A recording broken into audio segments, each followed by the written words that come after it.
If you don't do that, someone else is. So it's too bad, too sad. That's the world. We're going to be the most cost effective, the fastest, bestest translation solution provider in the world. Welcome to Not Another CEO podcast. I'm your host, David Politis.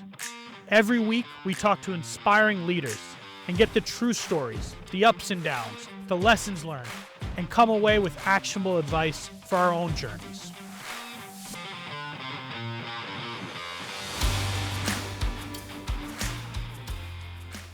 Today's guest is a seasoned operator and entrepreneur who's been building and scaling technology businesses for over 2 decades. He's a 3-time CEO. He was co-founder and CEO of WHI Solutions, the largest automotive e-commerce platform in North America, which was acquired by eBay in 2012. His next CEO role was at Breather, leading the company through a major transformation. He's now the CEO of Smartling, an AI-powered translation and localization platform. Under his leadership, Smartling has become a product-led, customer-obsessed company that helps brands like Shopify, Canva, and DoorDash scale across markets and languages faster and more cost-effectively. He's also served on the boards of several high-growth technology companies, bringing his operating experience to help other founders and executive teams scale. Please welcome CEO of Smartling, Bryan Murphy. Hey, David, great to be here. I'm excited for this conversation. We'll jump right in with the first question. What is the one thing you've done, big or small, at Smartling that's had the biggest impact, and you do again if you're CEO of another company in the future? I think for sure it would be jumping on AI right out of the chute. I remember we were, I remember seeing the news about GPT getting released and waking up on a Saturday morning, grabbing a cup of coffee, taking a look at it. And I think that within by 10 a.m. that morning, the entire leadership team was slacking each other back and forth about this technology. And so I think this is obviously a very timely conversation to be having. My experience, I've been working with a bunch of companies, even though this is what everyone is talking about and everyone's talking about AI and going, I'm not actually seeing every company actually going all in on AI. And so my question to you is like, from that moment to now, what were the steps to actually go all in on AI? Yeah, I think that's right. I think that, so, and kind of looking back, after doing this for 20 years or so, you develop a little bit of pattern recognition. And I was looking at what I was seeing and thinking about the business that we have, which is translation, right? So cloud native, very experienced team with neuro machine translation and machine learning, all right, former versions of what we call AI now, right? So we already had a pretty good foundation for understanding this technology and the potential of it. But it was definitely new and different and very new, right? So I remember when I first got started in the internet, right? Nothing existed. You had to build everything. We were building our own servers. We were having to write, or you couldn't just get a login for Shopify and get going, right? And this was clearly like this. We're like, okay, this is new, but it felt very impactful. Even look now, now we can look back and say, yeah, that was right. But it felt very impactful at the time. We knew it was going to have a big impact. How would we take advantage of it? And that's always a hard part, right? You got this very efficient machine that's running, right? So we are an engineering team, product and engineering team that does 3,300 production releases a year. We're hyper efficient, right? This team really knows what they're doing. To introduce in a big way, in an impactful way, a new technology that was going to impact everything that we did was going to be and was quite disruptive.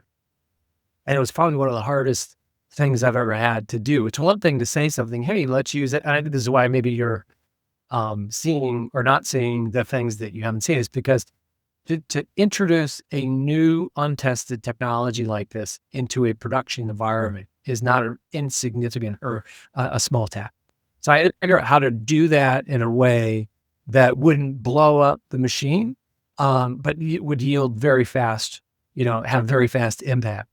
And it probably, in fairness, took me 6, 7, 8 months to actually do that. literally earlier today got off with a founder that I'm working with, and he's telling me like, I don't just want my leadership team. He said to me, I want like the company thinking about this, and I want the company coming to me with ideas because I don't even know what to to use this for. How did you communicate this kind of broader? Because I can imagine there's some questions, right? Now what are we going to do? Create another engineering team, a different product, embedded? Like, how did you handle that? Yeah, that was really the tough part. I sort of recognized that um, I had to create an R&D function that was separate from the engineering and product team. And as you can imagine, the engineering and product team was not happy with that. You know, they wanted to be innovating and working with this new technology. But the reality of the matter was that if I had done that, I think I would have distracted them from their core mission of roadmap. And so I had to create this, what I call a three-headed monster, which was R&D, product, and engineering, and create a real clear flow there, right? So how this was going to develop. And then even within that, had to create an operating plan that would allow us to produce innovation, with AI in a timely way, right? That worked. And that's easier said than done. So I'll give you an example. What we did is we said, okay, we know that we're going to test and fail a lot in R&D. We've got a hypothesis that we're going to develop. We think we can use AI to solve this particular problem. Okay, let's develop it, engineer, test it, iterate on it, test it, iterate on it. But we're going to time gate it, right? We're going to time gate it and we're going to give it a confidence level. So let's say we're going to take 10 experiments, we're going to run all those. And if they don't reach 80% confidence within a certain amount of time, it's out. Like, just scratch it, move on to the next thing. So it's really important to create like these time gated cycles so that you weren't in like kind of like this spin loop forever. Like, hey, how's that thing going? Oh, we're real close. We're just like a few days away. Well, no. So you got to be disciplined from a time gate perspective. In my perspective, the second thing that we had to do, and this took a little bit of work, was if you kind of zoom out for a moment, we have a very clear KPI driven North Star for our product and engineering teams, for our tech team, which is we know what we focus very much on what our customers expect in terms of outcomes. In our customers' case, it's quality, speed, and cost are the three big things that they care about when it comes to translation. So going back in that development cycle, every experiment that R&D was working on had to be anchored on at least one of those things. In other words, you had to have a hypothesis that if we run this experiment and it's successful, we will reduce turnaround time by X% or improve quality by X% or reduce cost. See what I'm saying? Or then that way we're like wandering off into the wilderness, like developing all kinds of cool things. So we've been very, very focused, keeping a super tight focus on customer outcome driven innovation. So it's basically you put like the guardrails, like I imagine like when my kids go bowling and like the Yes. it's like you kind of put the guardrails to make sure that it's going in the right path, but they still have the flexibility to experiment, to try different things, right? I mean, that seems like what you're saying. Yeah. I'm like, listen, we're not Xerox, or Park. We're like, we're not like, where you guys can set up and invent stuff for years and years. We are a production software company. So that's hyper focused on customer outcomes. So those are the guardrails. And that has worked, I think, really, really well for us. Looking back over time, I mean, to be honest with you, I'm painting this picture like, oh yeah, it was great. It's easy. Oh my God, we had fights. Not really. There was a lot of passion around this topic. So one of the things, when we were meeting for the first time and we were talking, like I can tell you specifically, and it sounds like now that's the company, have this like customer obsession, customer focus, and which I love. You're also not the founder of Smartling. You joined as the CEO. How did you get up to speed on what the customers wanted? How did you become, now it's like you understand that customer sounds like very well. Like, how did you actually do that when you joined? Sure. Two things. One is, if you look at my background, I spent a lot of time in venture funded companies as a founder or a co-founder, right? So I still had very much that mentality around creating product market fit. I'm a big believer in innovator's dilemma, obsessing over what problem or what job a customer is trying to do. So I always approach product from that perspective. Jeff Bezos famously leaves the empty chair in the room. We talk about that a lot. Point is that everything that we do is about helping our customers achieve their desired outcomes.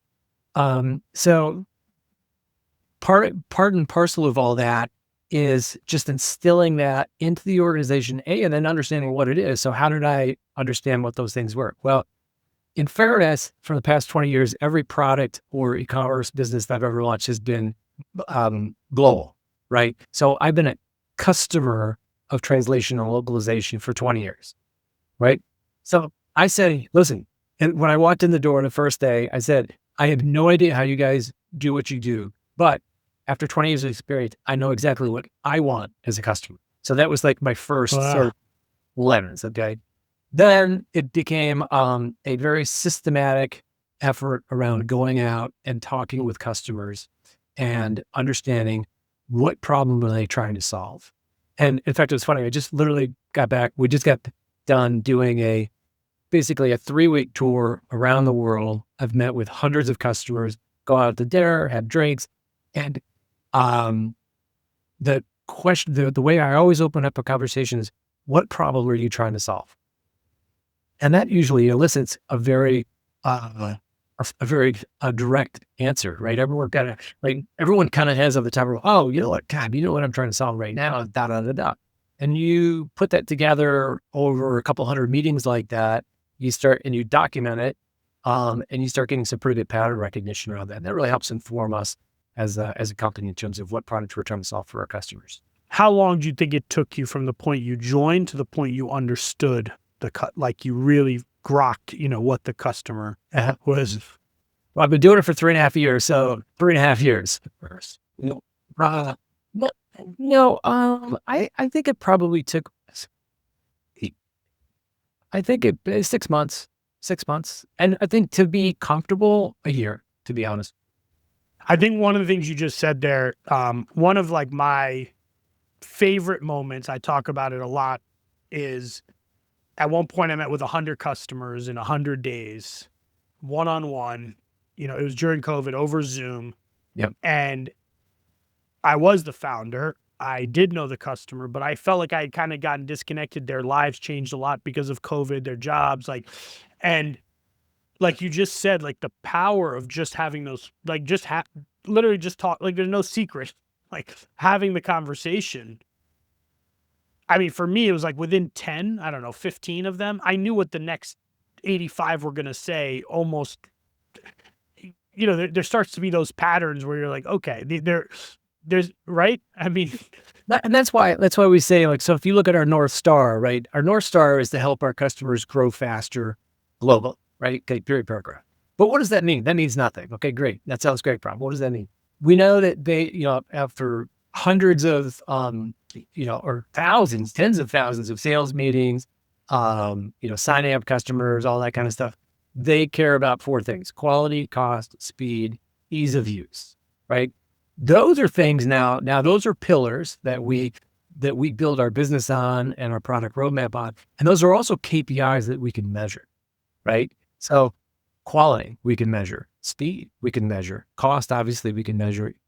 Ease of use, we can even measure. And that's what we do. So like we're constantly working on creating technology that improves those outcomes for our customers. I would make one other point, which I think is kind of interesting. Like, okay, so within a few months, like I had a pretty good idea of what our customers wanted, but guess what? Our customers' needs change every year. So I just spent the last 3 weeks, and the conversations that I had with those customers in the last 3 weeks, their problem set has changed from a year ago, right? I'll give you an example. So I said, what's the number one problem you're trying to solve? Oh my God, our CEO is demanding that we have an AI solution, right? So a year ago, that was not Yeah. what they would have said, right? So, and we, fortunately, this is one of the things I talk about. It's like we started building out this technology 2.5 years ago, and I'm glad we really hustled when we did, because now we have to meet our customers where they are. So, for example, some of them are really sophisticated. They want to use their own LLMs. They want to do their own prompt engineering, but they'd like to do it within the automation and the framework and the tool set of Smartling, right? Great. Okay. Then we have other customers like, holy smokes, I have no idea. Like he or she wants us to use AI, and I don't know how to do that. I'm like, great, we got that solution. So we had to build this solution set that spans across that customer use case, which is like, we're super sophisticated, highly engineering oriented, can write prompts, can do all that, to, geez, just do it for me and everything in between. That was a lot of work to retool the platform to enable that type of outcome for our customers. And it's still very much ongoing, as you can imagine. When you come back from a trip like this and you meet with all these customers and you gather all these insights, how do you package that? Like, do you package that up for the company, for the board, like for the other customer? Like, what do you do with that information? Yeah. Yes, I do. I do typically try and package it up and share it with mostly with the company and the organization, a little bit more verbatim with the board. But we try and document what we've heard, and summarize all that, and then share that with some of the leadership team and the management team. And then we've got an all hands tomorrow where I'll be talking about it, directly with the team. Cool. I have a very tactical question here because I have been through this myself in various iterations. Do you, when you have these meetings, do you have like the account manager there with you? Like, do you have someone with you in those meetings, or do you do them just yourself?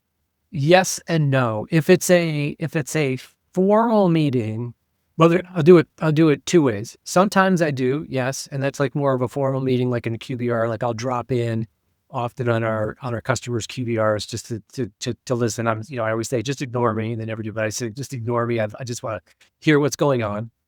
Sometimes then I'll also just pick up the phone and say, hey, it's Bryan. I just want to see how things are going, and let them talk. So those are like sometimes it's a whole team, the whole team. It's very structured, and sometimes it's just like, hey, let's just talk. The dinners are that way often. We do these road trips, and I'll literally just sit down having a drink or sharing a meal with someone, and just say, hey, what's going on? What's the what kinds of problems are you trying to solve? And I'm just listening.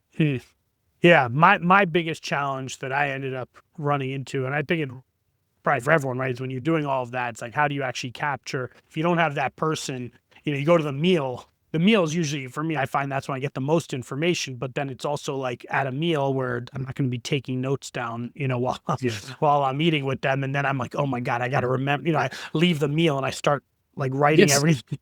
Yeah, I wish I had a better solve for that, because I'm not great at that. So like, it's literally now it's like 11:30. Exactly. Purple cocktails. You're like, like, oh my God, you're like at a different time zone. It's like, nope. What did she say to me? Like you're writing it down, but you got to do it. You got to do it. You talked about the KPIs. I really like how you talked about these pillars and then being able to measure those pillars.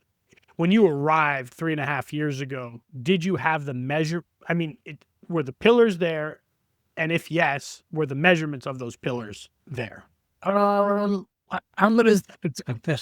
So I don't get myself in trouble and say some of it was there, but it wasn't at the rigor that I'm used to. So one of the things that happened to me was I've got this interesting background. So like I spent many years, as a venture funded founder, startup person, right? So, you're building, hyperscaling and all that kind of stuff, right?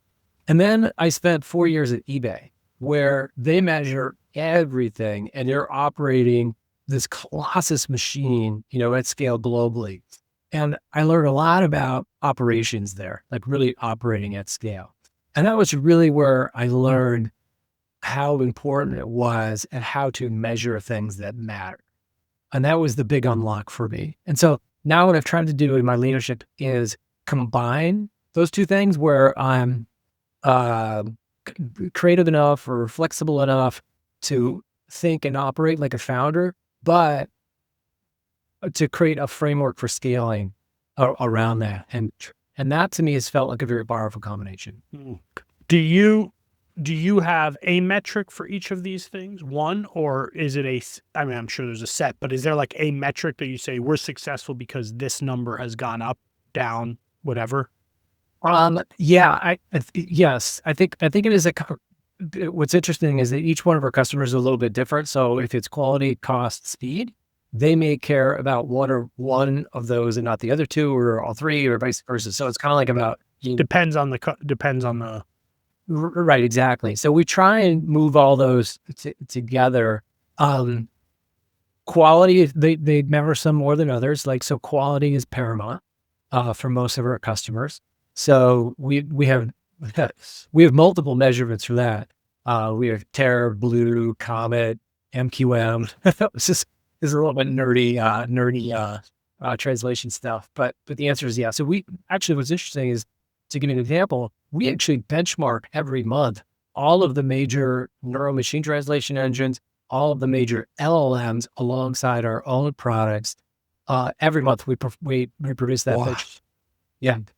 We're actually probably going to publish it because it's getting pretty interesting. Wow. That's cool.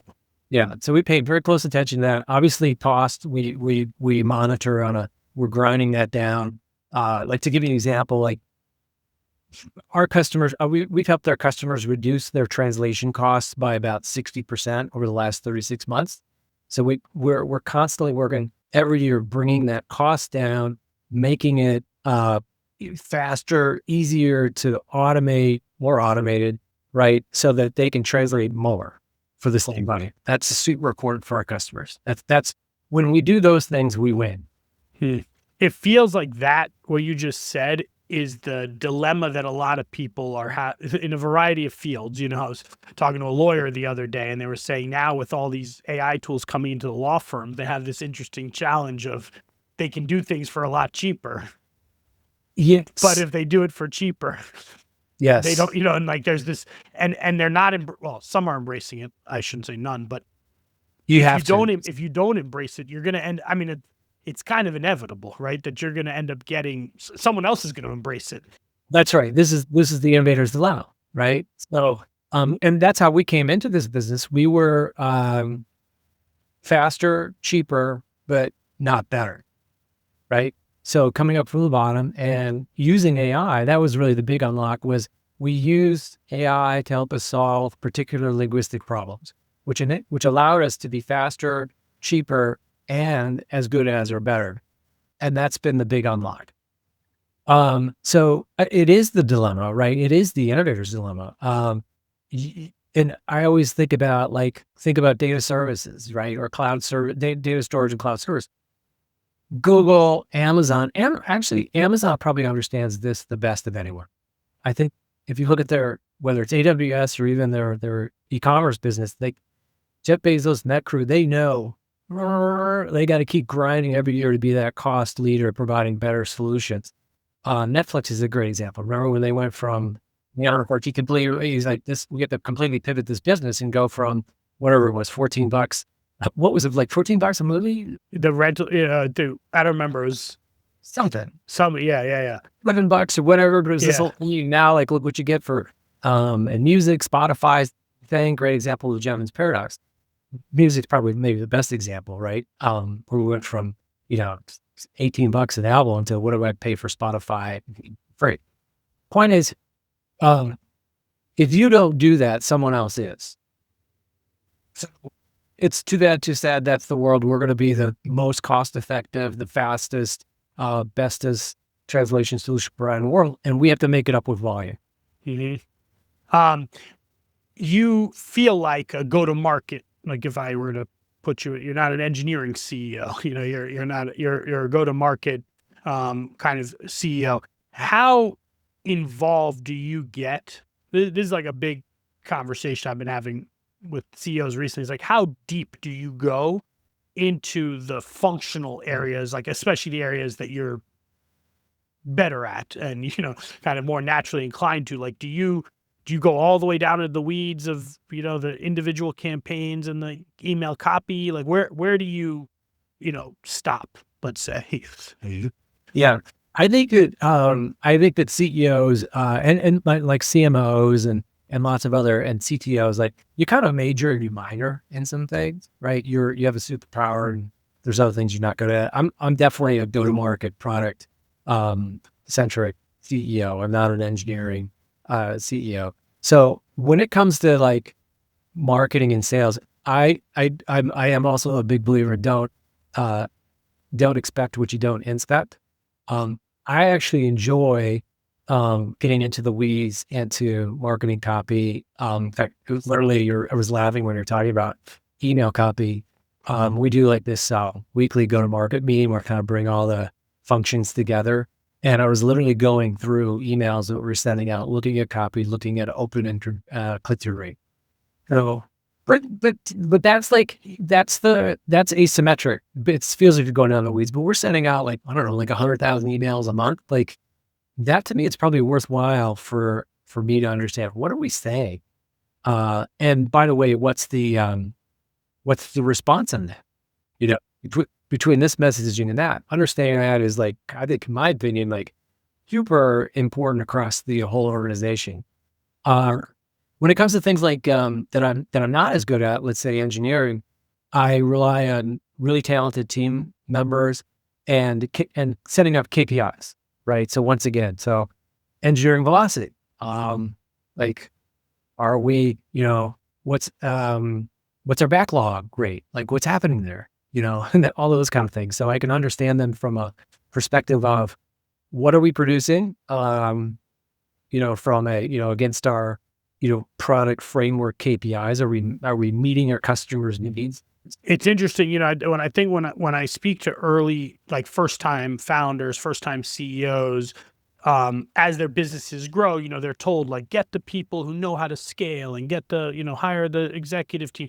And I think over time they start to, and I put myself in this bucket, over time, you kind of get further and further away from the inspecting kind of at that level. And you're like, well, I hired that person. They get paid a lot. They've done this before. I've never done this before. So I'm going to, and then as time goes on, I think you actually realize that being in the weeds, especially when you have the experience or just the knowledge or just a different lens on the business and kind of that it's valuable. There's the right way to kind of do that. But if you don't do that, it's no, unfortunately, nobody will care as much as the CEO about all of those things. We're really, really fortunate to have a super passionate, dedicated team here. But like, so the perch that we have as a CEO is different than anybody else in the company. Like we have that latitude to run across the organization and dive down into each one of the respective parts of the organization. No one else can do that or does do that. So we have a unique vantage point that is a superpower that you want to take advantage of.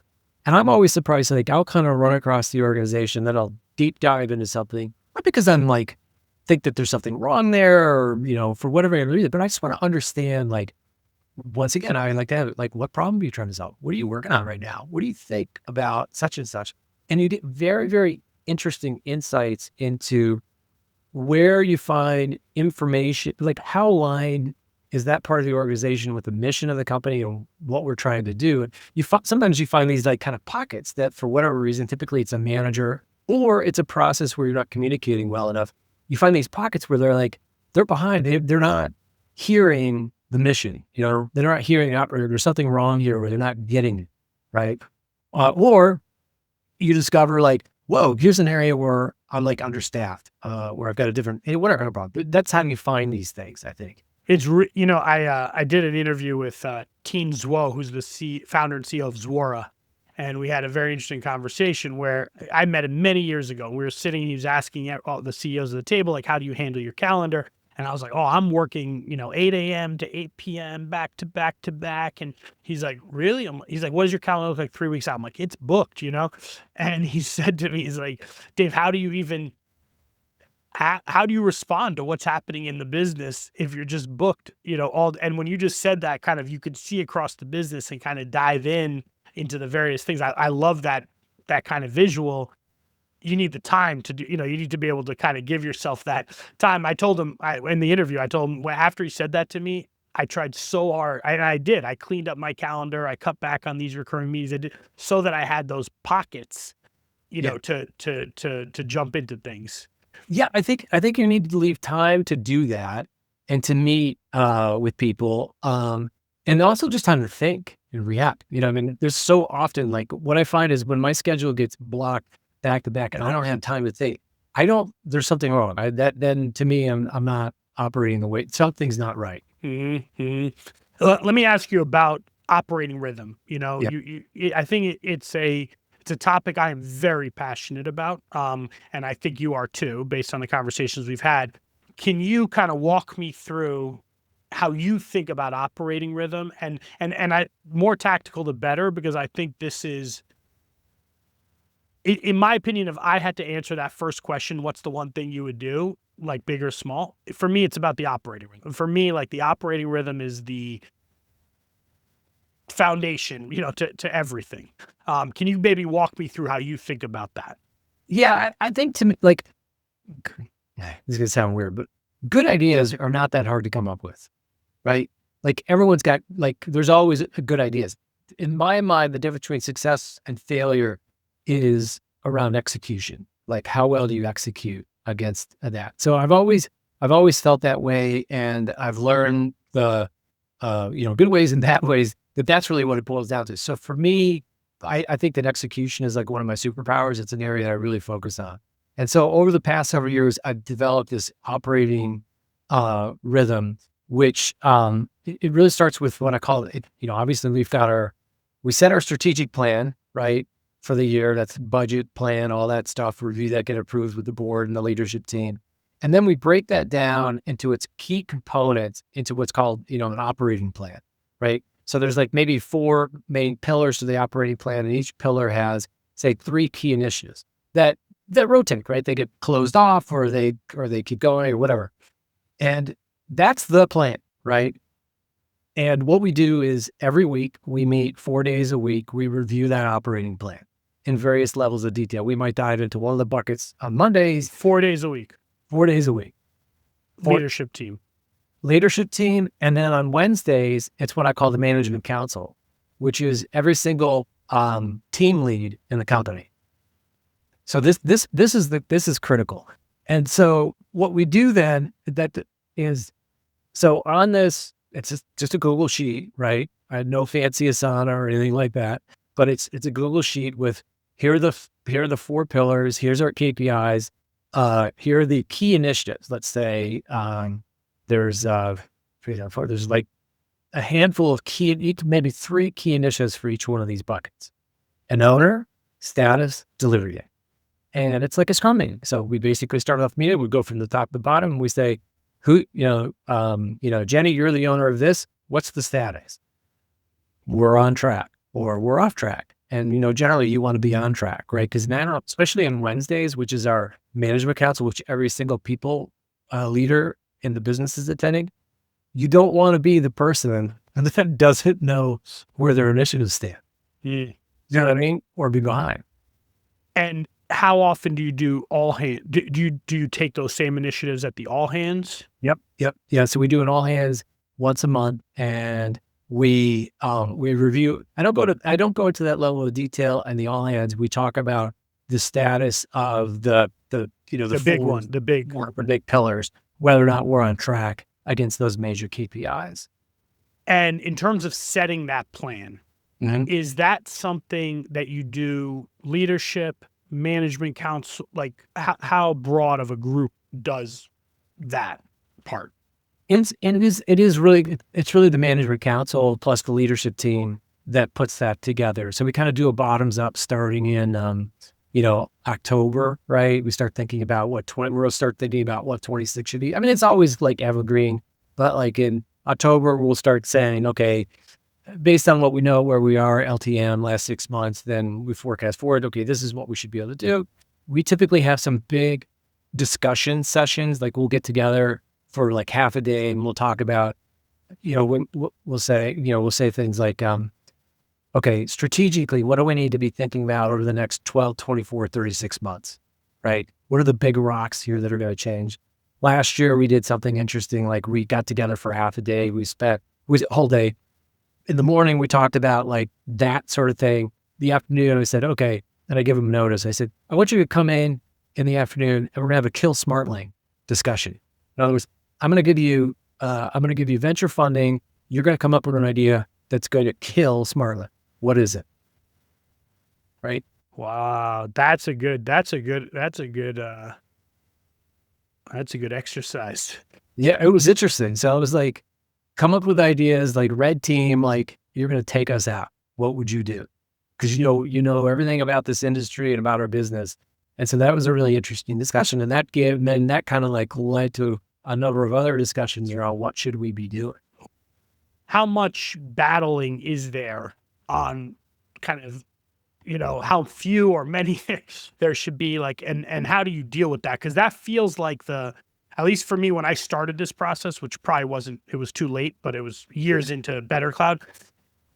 The first year I felt so good. We did the planning, we did what you just said, and then we finished here and we did like half of the things that were on the list, and everyone was like, Dave, we didn't do it, and I was angry. They were angry at me. We didn't have enough resources. And then the next year we're like, okay, let's cut it back a little bit. We cut it back. We did like 65%, but we still didn't. Like, how do you handle that focus? Like how do you mitigate for that? I think to me, like I'm always thinking about cutting that list down. People and myself are always wanting to add stuff to the list. I think that's one of the reasons why I do it, because listen, I know that there's like at any one time, everyone's got like 100 things to do, right? But I'm a big believer in, Pareto, right? 80-20. So like what matters to me is not doing the 100. It matters doing the 20 things that get you the 80. So I actually probably spend more time trying to pare down that list than adding to it. If that makes sense. Yeah. And that's probably the biggest struggle. So we spend a lot of time talking about that. Like, okay, this is a good idea. The hardest thing is like when something's a good idea. This is a good idea, but is the other, we use this expression a lot if you're on my team, is the juice worth the squeeze? Like, is it going to move the needle if we do this thing? Well, probably not. Okay, then let's not do it. Don't worry about it. Focus on these three things. Knock those down. We have some capacity, then we can come back to this other thing. What is actually one more last question on the operating rhythm is, who manages that for you? Like, do you manage that? Do you have an EA or chief of staff or operations CFO? Like, or do you do that? I get this question all the time. I do it because it feels like micromanaging, but it's not. It's really so we kind of talked about freeing up time. Interestingly enough, or ironically enough, structuring it this way, where I've got a team meeting with my LT once a day, except for Fridays. And then I've got this management council, right, where I've got every single team leader in the company going over the operating plan, kind of frees me up from a bunch of bullshit.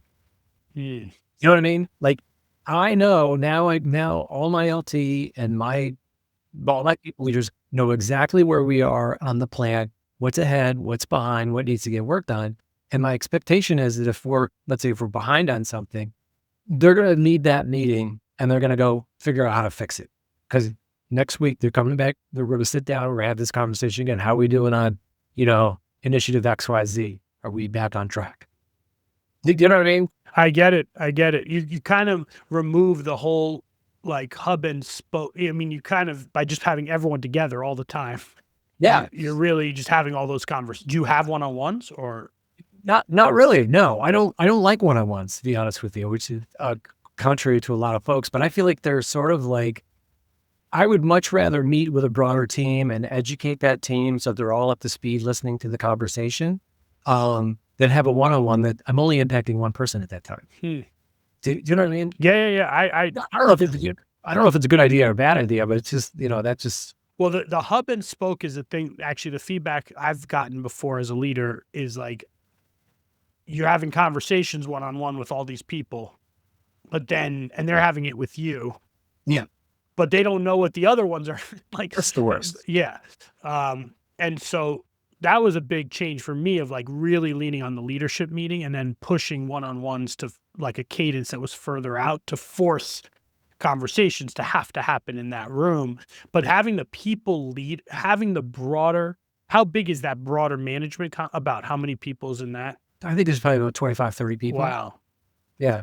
So listen, I get it. Like they're sitting there and many of them are, doing Slacks or emails or kind of sitting there kind of like just listening in, but Yeah. then we'll get to the bucket that they're involved with. And now everyone's paying attention. Yeah. No, I get it. Yeah. But they're hearing by assimilation. It's kind of like the same thing. We have this on Tuesdays, we do these go-to-market meetings. So I used to have like, and we still do, like, obviously we have sort of specific task-driven marketing meetings and obviously sales meetings.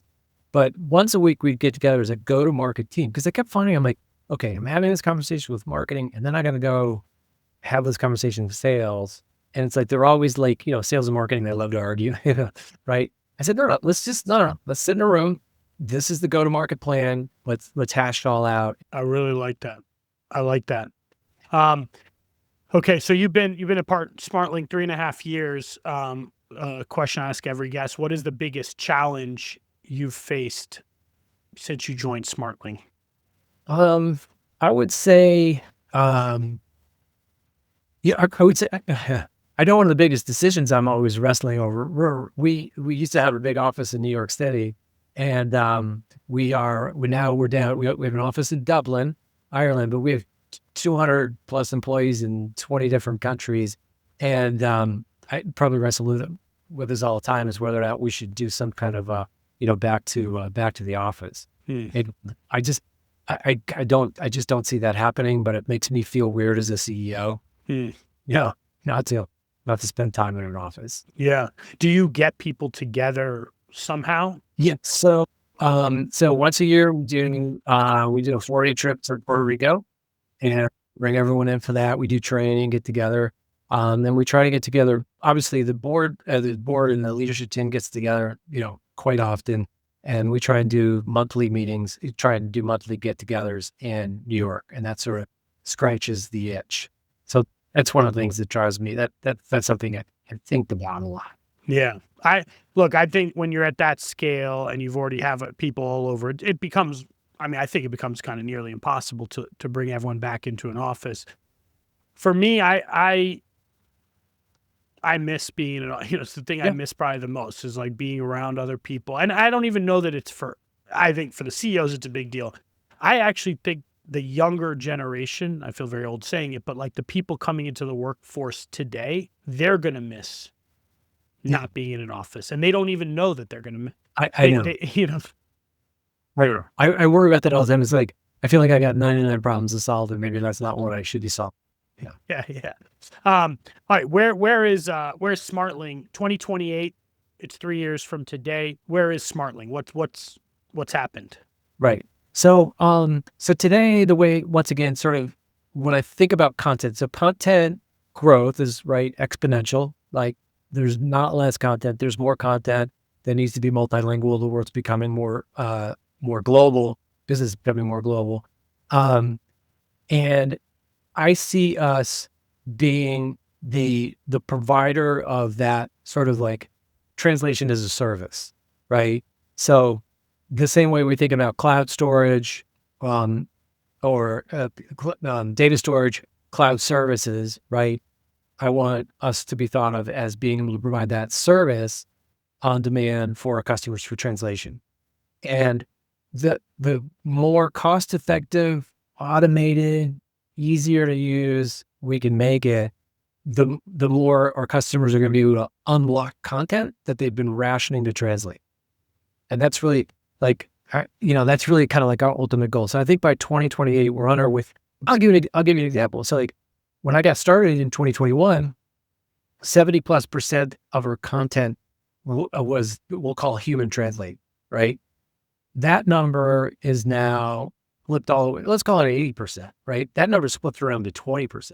So, and the word count, it's not that we're doing less human translation. We're actually doing more, but we've just increased the amount of content that's being translated. Yeah, that's the remarkable thing. So that's what our customers want is they would like to, they would like to produce 10x more content for the same budget, basically. right? So that's what we're helping with, like through automation, AI translation, and AI or automated quality assurance. That's that's kind of like the key to making this thing really rock for our customers. Awesome. I just want to transition a little bit to your background. Where are you from originally? Detroit, Michigan. Okay. Where did you always know you wanted to be a leader, founder, CEO? Like, was that something that you grew up kind of feeling? No. Oh, wow. It's really funny. I always joke. I did start my first business when I was 12 years old. So I think I've always wanted to be an entrepreneur. I do know that for sure. But like, did you ever, did I want to be like a CEO of a company? No, I wouldn't say that was one of my aspirations. What was your first business? It was a pie baking business. So Pie baking? yeah, we grew up in this neighborhood that had apple trees and cherry trees. And so I love pie. And I'm like, hey, you know what? I'm going to go pick this fruit, make these pies. And next thing you know, a neighbor says, hey, after you pick it, will you make a pie for me? And I'm like, of course I will. So I did that. And that turned into a whole business. But it's a really funny story because it told me about, taught me a lot about product market fit and gross margin and outsourcing to my mom and my sister. um, what what was your first job when you came out of school? I went to work. I worked selling like health insurance, to small businesses, and then I got a phone call from some folks that in the automotive industry that were looking for a young salesman that could come in and help them grow their auto parts business. We're selling to the OEM, so making cars and stuff. And very quickly, it was really interesting. Like I got in that job. I was 23 years old, and first thing I did is I looked at the RFP process. I'm like, this is ridiculous. We need a database for this. So I actually created a database so we could track them electronically, not with pieces of paper. And then within a year, I went to the owner of the company and said, hey, I've got an idea to start up a new business. And I thought we'd be partners on it. And like, you could imagine the look on this. I mean, this guy is a titan of industry. And he just had the most bemused look on his face. And he's like, okay, Bryan, why don't you tell me a little bit more about this business you want to start? Right. So credit to him. I mean, I gave him my pitch and I said, I tell you what I thought we'd do is he said, well, how are we going to fund this? And I said, well, I figured you put the cash in and I would provide sweat equity. He said, she laughed and said, Bryan, I don't do sweat equity. I said, I will match you dollar for dollar. How about that? So I'm like, oh my God, I didn't have any money. So I figured out a way to cobble together the cash. We did it. And he got me started in my first, kind of like real business. And that was, Wow. 24, 25. And I haven't looked back since. Wow. And that was WHI? That was the company? No, that was actually way before. That was Alpha. And it was the company, little agency we called Alpha Sales. Okay. Right? Okay. It's like crazy little thing, but that was such, a life-changing experience. Like to think at 24 years old, like it never occurred to me that I couldn't do that, right? That we shouldn't do that. And I think that's what the funny look on his face was. Like, I don't think he's probably never had anyone sit there and 24 years old and say, hey, let's start a business together. Why do you think that you had that confidence to do that? I don't know. That's like, I always think that I always joke about entrepreneurs. It's like, you have to be just dumb enough, which is crazy enough, right? To do this, and I've always, I guess I've always had that independent streak for sure. Have you had kind of a mentor, coach, role model, like someone as you've kind of scaled these businesses that has helped you do that? Oh yeah. This is really key. And you gotta have a mentor, you gotta have a rabbi, you gotta have someone that's going to help you, take you under your wing for whatever reason. Right. And I always think it's funny, but it's funny now as I'm older, right? I try and do this all the time. I think it's human nature that you want to help grow people. Cause that was always, why would this person help me? But I was really fortunate. I had a couple in Detroit. The gentleman I just described to you was one of them. Another gentleman later, incredible entrepreneur, helped me. And then in my life, I was fortunate to have an uncle who was once again kind of like a titan of technology, right? So CEO of Akamai, president of IBM, sits on the board of Cardinal, Harley Davidson, Oracle, right? So this is the guy who like really taught me what I needed to know to run a tech business. Wow. And was that from like do you think that that was somewhere from a young age that you saw that and kind of, I just, from my experience interviewing people, like a lot of people say they needed to see one other person do some, be an entrepreneur or do something that made them know that it was possible, like even if that person wasn't family or, I don't know, it's an interesting, I asked everyone this question, and someone's like, oh, this person did this thing, or I got exposure to this, or I saw, whatever. And that got me thinking I can do this. Yeah, that's a great point. I'm trying to think back. I think, a lot of my like even my father who was a surgeon, he had his own he had his own business, his own practice, right? I used to help him out with that. We used to talk about it all the time. He wanted me to get in medicine. I'm like, no, I'm not gonna walk there. But I saw that. We talked a lot about that, and I was just surrounded by these people like that ran businesses. And Detroit is a super entrepreneurial town. It was when I was growing up. Like everyone had a tool and die shop. They had a plastic injection molding company. They did something. So I was always surrounded. That's a great point. I was always surrounded by these people that were entrepreneurs, and so I think that's why it always never occurred to me that I wouldn't be maybe run an entrepreneur, I suppose. What is it that drives you? Like what is the motive? Where does the motivation? You've been successful. You've done this multiple times. You like, but you're still grinding. You're, on the road doing this. Like what is it that drives you? I have a chip on my shoulder. I think that's a regular endeavor. That's a driver. I think you always feel like you're not doing good enough. You always do better, and so I think I don't think that's particularly healthy per se, but I think that's what motivates me. And I do like to solve problems. Like I really do enjoy that exercise of seeing a problem and then, okay, how can I make that better? And I think to me, that's what, that intellectual curiosity is one of the things that drives me. I get a lot of satisfaction out of, how can I make that, how can I fix that problem? How can I make it better? And then accomplishing that. And I see from what I've seen, like you're a board member for a number of companies or have been. Are you like, if someone reaches out to you, will you, like you said, will you pay it forward and kind of have the conversations with founders, help them? Like how do you do that? Yeah. Yeah. Generally, so I give myself room to sit on a couple boards at a time kind of thing.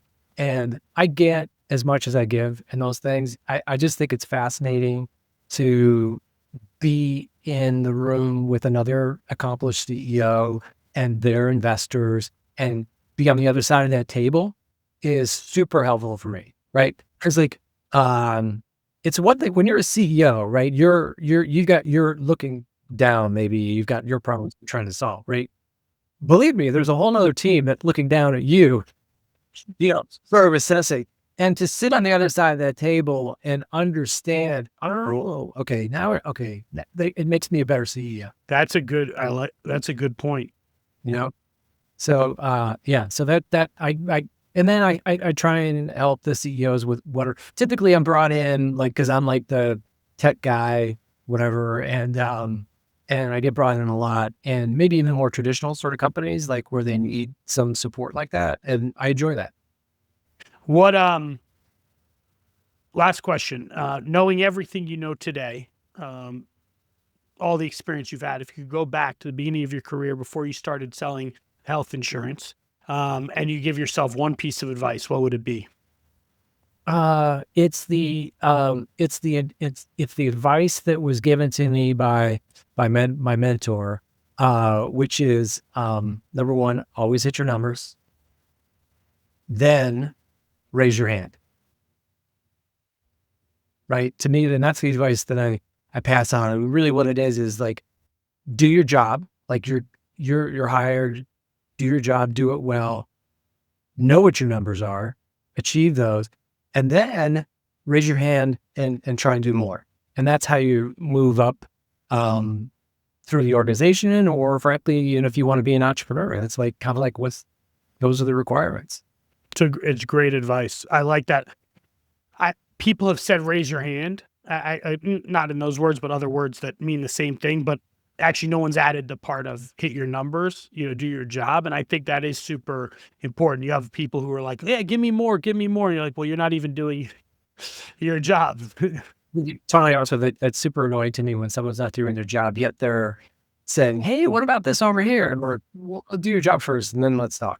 I like that advice. Bryan, if people want to get in touch with you, what's the best way? Is LinkedIn, email? What? LinkedIn is generally the best way. Happy to chat with people. Great. Bryan, thank you for doing this with me. I really appreciate it. This has been amazing. There's a lot of good nuggets in here, a lot of good lessons, tactical to strategic, the story, your story. It's amazing. So thank you for doing this. Thanks, David. It was a lot of fun. It's great talking with you. Awesome. Well, for anyone listening, I hope you enjoyed. I hope you found value in this. If you did, please share this out with your networks, and we'll see you for the next episode of Not Another CEO Podcast. That's a wrap for this week's episode of Not Another CEO Podcast. Thanks for joining. For show notes and more, please visit notanotherceopodcast.com. We'll see you next week.